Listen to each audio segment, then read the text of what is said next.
India has blocked access to the Telegram message app ahead of a repeat national medical exam. The results of the original test were canceled last month following allegations of leaked question papers.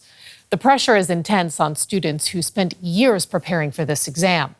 Our next report shows how the leak scandal drove some teenagers to take their lives. Viewer discretion is advised. Ujli, bujli, boo boo. Dada.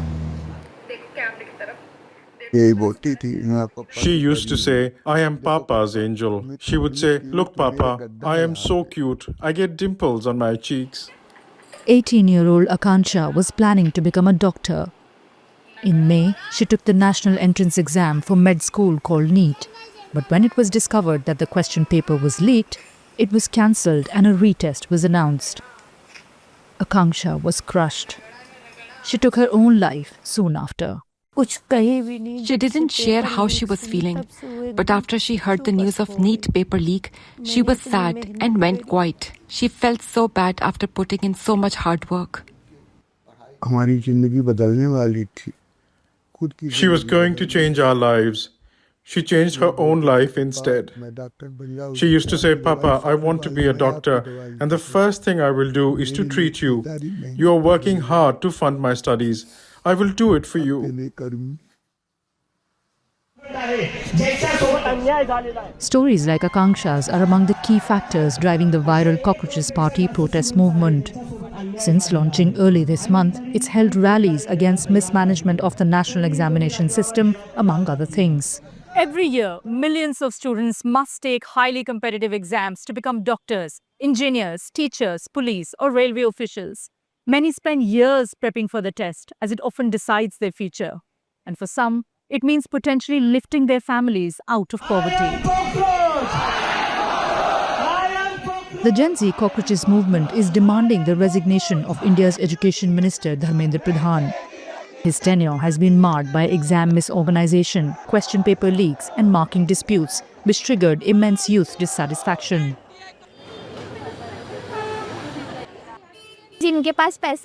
Those who have money can buy the paper, but what about us? I'm really feeling demotivated. Not just me, many people are feeling demotivated. I have many cousins and friends, they are also feeling demotivated. If the students are protesting, then they're doing the right thing. I want to support them. I am with them. Professor Nandita Narain has been shining a spotlight on what she calls rot in the system for years. She says the education system in India is crumbling under the weight of corruption. The whole idea that you can get things through corruption, through paying money, it has become institutionalized. It's something that has become normalized. It is something accepted. If you're not doing it, then you're a fool. And the body which has been entrusted with conducting these All India entrance exams is a body which is not answerable to the parliament or to government at all. So that is the problem now. The over-centralization and no regard, no transparency and no accountability of any kind. Professor Narain also joined the Cockroaches protest in Delhi and says she mobilized dozens of teachers to join her. And it's very difficult because people are afraid.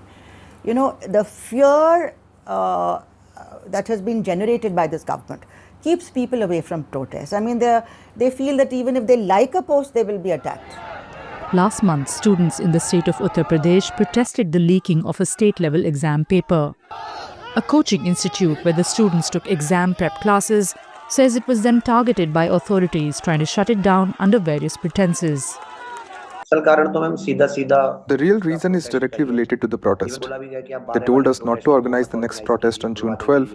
They said that if we de-escalate, they will reopen our coaching centers. The government has not yet responded to the students' demands or to DW's questions. But those affected say they don't have much hope that change will happen voluntarily. What will the government do after all? Is the government still thinking about how many children have been lost because of them? So many mothers have lost their children. Shouldn't they resign from their post? This government is winning by using force. Amid controversies over exams, this grieving father knows that nothing will bring his daughter back. I suffer day and night looking for her. I wish I could get a glimpse of her somewhere. It feels like my heart will burst open. How will I live without my child? And we'll speak now with our correspondent, Shalu Yadav in New Delhi. She filed that report for us. So, I mean, we saw some of the protests there against exam irregularities. What's the response been?